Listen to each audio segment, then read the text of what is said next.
Ya, menjadi pertanyaan besar tentunya pemirsa, bagaimana bonus demografi ini bisa menjadi hal yang sangat diuntungkan, bukannya menjadi malapetaka, bahkan menjadi bom waktu. Karena diketahui pengangguran yang disumbang oleh generasi Z ini sangat besar, angkanya bahkan mencapai 10 juta orang.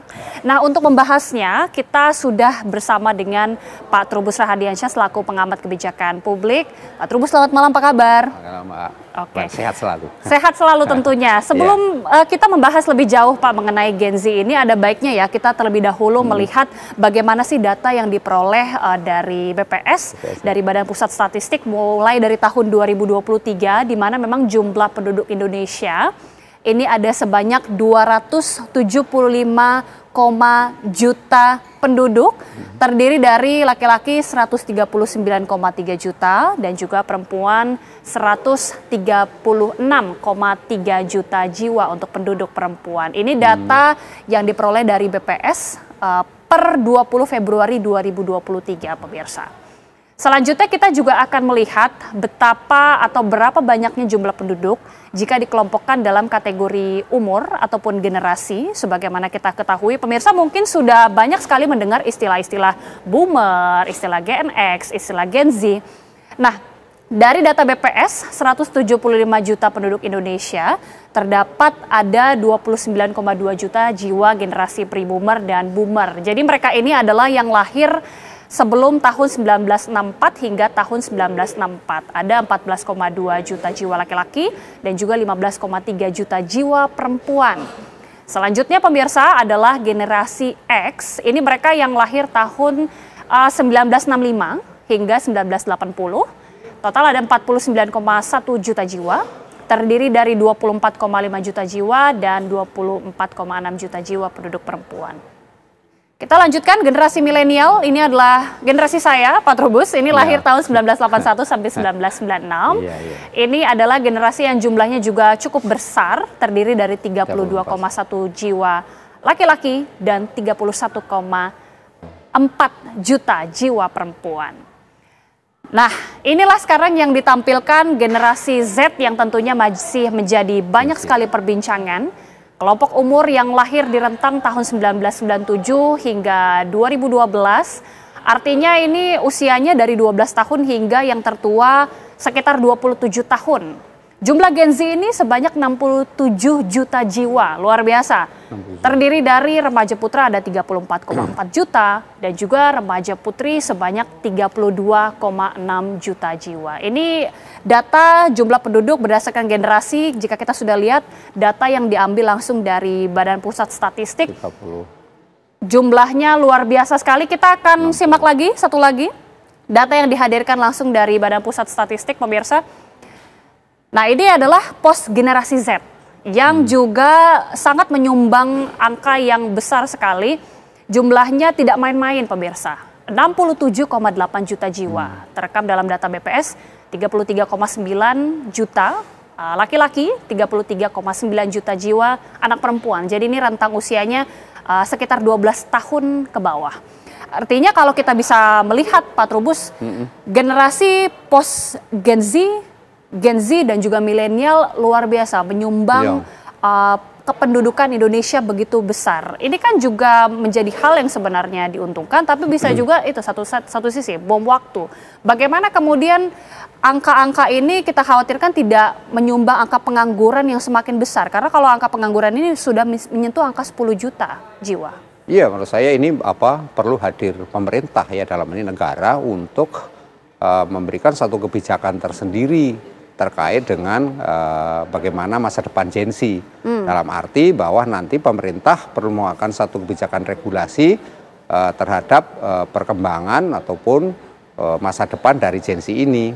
Nah, misalnya bisa saja pemerintah nanti membentuk satu kementerian tersendiri terkait Gen Z ini. Karena kan ini menyumbang kontribusinya besar sekali, karena itu mungkin ada kan kita ada Kementerian Pemuda dan Olahraga mungkin selama ini sudah ada. Sudah ada, tinggal tambah saja misalnya Gen Z dimasukkan di situ bagian dari ini misalnya. Nah, atau juga nanti pemerintah perlu terkait memberikan ruang pekerjaan yang luas kepada mereka melalui kebijakan-kebijakan yang diciptakan oleh pemerintah sendiri. Tapi gitu. selama ini kan memang kebijakan sudah cukup banyak ya Pak, sudah ada banyak kartu prakerja, pelatihan-pelatihan juga sudah dilakukan. Tapi faktanya pengangguran ini justru banyak disumbang dari lulusan SMK, bahkan yang sudah ibaratnya sudah siap lah untuk bekerja. Ini yang salah apa sebenarnya Pak? Iya, yang salah memang ini antara permintaan dan penawarannya itu nggak seimbang gitu. Artinya kriteria yang dibutuhkan pekerjaannya itu dengan kapasitas atau kemampuan dari Gen Z sendiri nggak nyambung gitu. Jadi kalau bahasa kerennya itu nggak ada link and match-nya, itu nggak kena gitu. Itu persoalannya. Yang kedua, saya melihat memang ini semua bersumber juga dari bagaimana pemerintah selama ini kurang memperhatikan keberadaan Gen Z, hanya kaitannya diberikan pelatihan tapi tidak diberi lanjutan seperti apa selanjutnya kan gitu. Apakah mereka bisa diterima di tempat pekerjaannya itu, ataukah mereka bisa istilahnya mengembangkan kapasitasnya yang lebih luas dalam hal kemajuan mengenai teknologi misalnya, mengenai digital, mengenai lapangan pekerjaan yang selama ini bayangan masyarakat kan selalu cuma pekerjaan itu formal gitu. Nah, sementara pekerjaan informal ini kan banyak. Nah, mungkin bagaimana nanti diarahkan untuk hal-hal yang sifatnya formal maupun informal. Kalau kita orientasinya formal semua, memang akhirnya munculnya pengangguran ini gitu. Tapi memang ini penting. Yang kedua, memang pemerintah perlu mungkin di tingkat, karena ini kan ada tempatnya kan asal. Misalnya di kampung-kampung halamannya. Kan kita ada dana desa. Mungkin itu dana desa bisa diolah kelola sedemikian rupa sebagian untuk pengembangan Gen Z, agar Gen Z ini bisa berkembang di desanya, mengembangkan entah pariwisata, kita akan coba gitu. hadirkan juga bagaimana data pengangguran, tapi terlebih dahulu ini adalah merupakan data survei kependudukan pemirsa. Nah, kita sekarang akan hadirkan bagaimana kemudian jumlah Gen Z yang menganggur. Jadi data dari BPS pemirsa, sekitar 9,9 juta, jadi memang tidak sampai 10 juta, tapi hampir ya. Jadi terdiri dari 4,17 juta orang dan juga laki-laki, dan juga 5,73 juta orang perempuan. Ini adalah dari generasi Z yang rentang usianya tadi disebutkan sampai dari 12 sampai usia 27 tahun. Artinya memang ini angka yang besar sekali Pak. Tapi kalau tadi Pak kita juga akan menghadirkan bagaimana pernyataan langsung dari Menaker Ida Fauziah yang kemudian juga mengungkapkan bagaimana kemudian pernyataan dari pemerintah bahwa generasi Z ini memang salah satu yang menyumbang pengangguran yang paling besar di Republik Indonesia. Berikut pernyataan selengkapnya.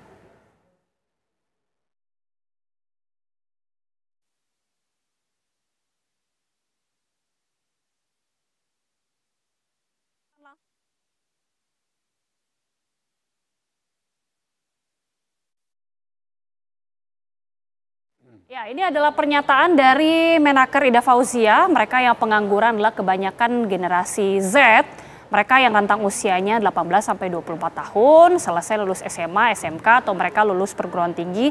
Rata-rata mereka adalah posisinya, kalau 18 tahun biasanya posisinya mencari pekerjaan atau meneruskan kuliah. Ini bahkan dari Menaker sendiri sebenarnya sudah memiliki kesadaran bahwa memang dominasi pengangguran itu justru dari generasi Z yang memang bahkan sudah sebenarnya diberikan pelatihan-pelatihan. Tapi sekali lagi penciptaan lapangan kerjanya ini ternyata tidak selaras dengan kemampuan dari kualitas Gen Z tersebut.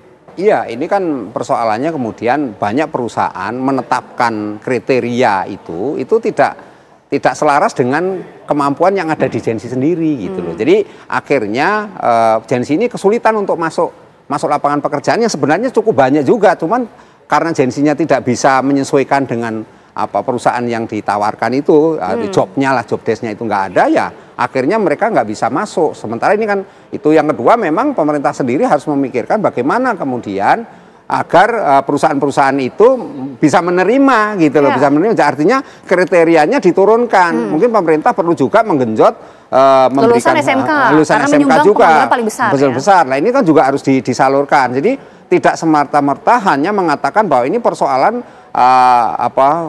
bonus demografi, ini persoalan kemudian mereka menyumbang pengangguran yang tinggi dan semuanya, tapi tanpa ada solusi. Nah, kalau nggak seperti itu ya ujung-ujungnya mereka akhirnya menjadi generasi yang frustasi kan, karena mencari pekerjaan nggak ada. Ini kan berbicara mengenai generasi frustasi, ada fenomena menarik juga Pak Trubus, bahwa Gen Z ini kerap dikaitkan dengan kutu loncat. Jadi pengangguran yang sebenarnya dia tadinya sudah punya pekerjaan, tapi kemudian berpindah-pindah karena tidak stabil dalam satu perusahaan tertentu. Ini kita akan bahas fenomena ini karena cukup marak terjadi, namun usai jeda pemirsa, kami kembali saat lagi. Ada gitu loh. Iya, paradoks pemirsa bahwa Gen Z ini kerap diidentikan dengan kaum kutu loncat, cukup banyak menyumbang pengangguran, namun pada saat yang bersamaan memang identik dengan Gen Z yang memiliki gaya hidup santai, kemudian juga menikmati hal-hal baru. Kita akan bahas dan kita juga akan hadirkan untuk Anda pemirsa bagaimana Gen Z sebutannya kutu loncat, karena 86% karyawan resign ini ternyata berasal dari Gen Z. Ini adalah sumber dari Kita Lulus Work Culture Report, pemirsa. Dan selanjutnya, bagaimana kemudian Gen Z ini memutuskan berpindah perusahaan dalam rentang waktu yang begitu cepat? Sejumlah alasan sudah terekam dalam survei. 33% pemirsa karena ada tawaran dari perusahaan lain, 25% pekerjaan tidak sesuai dengan passion, 25% lainnya karena alasan pekerjaan yang menumpuk, dan 21% sisanya karena alasannya budaya kerja perusahaan. Selanjutnya, kita akan membandingkan bagaimana loyalitas pekerja berdasarkan generasi. Ini survei yang dilakukan oleh Job Planet. Dari Gen X usia di atas 35 tahun mampu bertahan selama 1 tahun itu sebanyak 10%. Tapi yang bertahan sampai di atas 5 tahun besar angkanya 42,5%. Kita akan coba lihat bagaimana generasi selanjutnya. Jika tadi ini Gen X, generasi Y rentang usia 21 sampai 35 tahun, tingkat loyalitas untuk 1 tahun sekitar 30,2%, tapi untuk di atas 5 tahun 9,5%. Generasi selanjutnya bagaimana dengan generasi Z? Nah, ini data dari Job Planet menyebut Gen Z yang bertahan bekerja selama 1 tahun besar, sebanyak 57,3%. Tapi yang bertahan sampai di atas 5 tahun pemirsa ternyata sedikit, 5,8% saja. Jadi menjadi pertanyaan, apa sebenarnya cita-cita dari Gen Z ini? Nah, kita akan hadirkan untuk Anda pemirsa. Ini ada survei tentunya dari PPM dan juga CHCD. Bekerja sama ini juga sudah melakukan survei terhadap Gen Z pemirsa. Jadi diperoleh hasil 29,4% ini ingin menjadi wira swasta. 29,4% lainnya berharap dapat pekerjaan sebagai ASN. Kemudian sisanya karyawan, profesional, freelancer, dan juga lainnya. Langsung saja Pak Trubus, apa yang bisa dibaca dari data-data ini, dari data Gen Z dikaitkan dengan kutu loncat tadi? Iya, kalau saya lihat memang namanya Gen Z itu kan pengen mencari ini jati dirinya ya, jadi ingin mencoba, trial errornya itu tinggi, rasa keponya juga tinggi, sehingga mereka maunya mencari sesuatu yang cocok untuk dirinya, mencoba lagi ke tempat lain yang lebih cocok lagi, kalau nggak cocok dia pindah lagi. Apakah itu hal yang positif? Iya, satu sisi positif, karena apa? Karena dia akan menambah banyak pengalaman kan gitu. Jadi dia punya pengetahuan yang lebih. Itulah ciri-ciri dari anak muda yang pengen belajar, kepo, rasa kepo tinggi. Tetapi persoalannya memang kemudian bagaimana perusahaan yang tempat dia bekerja, begitu sudah dididik, sudah dilatih dengan bagus, akhirnya dia berpindah. Kan dia akhirnya merugi lah, bahasa kerennya kan merugi. Jadi, tetapi ini persoalan yang menarik bahwa kenapa kok pilihannya kebanyakan di dunia PNS gitu ya, ASN. Nah, ini juga pikiran pemerintah harus membuka seluas-luasnya ini untuk ASN agar dari kalangan Gen Z itu bisa diterima gitu. Termasuk di dalamnya adalah dunia entrepreneur, pariwisata, wirausaha itu. Jadi ini yang perlu diperhatikan. Artinya di sini Kementerian UMKM, Kementerian yang kaitan dengan ASN, Kemenpan RB perlu membuat kebijakan juga gitu, termasuk Menaker juga. Nah, sehingga semuanya terintegrasi, bagaimana kolaborasi untuk menciptakan satu kebijakan yang betul-betul bisa istilahnya melindungi kepada Gen Z dan masa depan Gen Z itu sendiri gitu, sehingga mereka tidak menjadi generasi yang frustasi, generasi yang kemudian merasa diri sebagai yang tidak diperhatikan atau termarginalkan. Apakah ini sebenarnya menjadi permasalahan dari pemerintah yang memang harus turun tangan untuk melihat hal ini, atau sebenarnya ini memang persoalan sosial yang terjadi pada saat ini sehingga memang merubah persepsi ataupun merubah mentalitas dari generasi zaman sekarang, Pak Tulus? Iya, bisa dua-duanya. Bisa dari pemerintah sendiri yang memang harus harus perhatian terhadap kondisi munculnya kelompok Gen Z ini yang begitu besar dan selama ini hanya dimanipulasi untuk kepentingan politik saja. Nah, sekarang bagaimana kemudian juga ini adalah bagian dari masalah sosial, karena bagaimanapun juga dia kan juga punya jaringan, istilahnya punya pertemanan, dan dia juga punya asa yang tinggi terhadap, semangatnya juga sangat tinggi terhadap hal-hal yang sifatnya kebaruan. Tapi mungkin ini diarahkan dalam hal-hal yang positif. Nah, makanya perlu dikembangkan dalam konteks misalnya AI, dalam konteks digital, dalam konteks yang memang sekarang ini banyak mewarnai dunia masa depan gitu ya. Nah, kemudian yang terakhir menurut saya ya Gen Z ini memang bagaimana juga harus dibimbing. Nah, perhatian dari seniornya juga perlu ini untuk memberikan satu semacam ya arahan, bimbingan ya. Jadi pemerintah jangan hanya berpikir sudah dikasih pelatihan, dikasih ini, tapi mereka nggak bekerja, atau mereka sudah diarahkan masuk di dunia pekerjaan, di dunia kerja, tetapi di perusahaannya dia nggak kerasan, pindah lagi. Ini jangan hanya itu, kan jumlah persennya kan kecil misalnya, kalau misalnya ada. Nah, itu bagaimana pemerintah hadir untuk memberikan semacam akses kepada mereka agar mereka itu bisa istilahnya ya mapan lah, punya pendirian yang prinsip yang mengembangkan karirnya. Artinya dia disuruh milih pekerjaanmu yang paling cocok suka apa. Nah, terus dikembangkan aja itu sampai ke titik yang dimana kemudian dia mencapai titik kepuasan, atau mereka mencapai titik ini ya ya sesuai harapannya gitu, sesuai asanya itu, Mbak. Gitu. Ini menjadi persoalan yang sebenarnya tidak banyak orang yang menyadari, tapi cepat atau lambat ini akan menjadi persoalan yang besar tentunya, dan kita harapkan ini menjadi perhatian juga oleh pemerintah. Tapi terima kasih sekali lagi Pak Trubus Radiansyah, pengamat kebijakan publik, sudah bergabung bersama kami di Apa Kabar Indonesia Malam.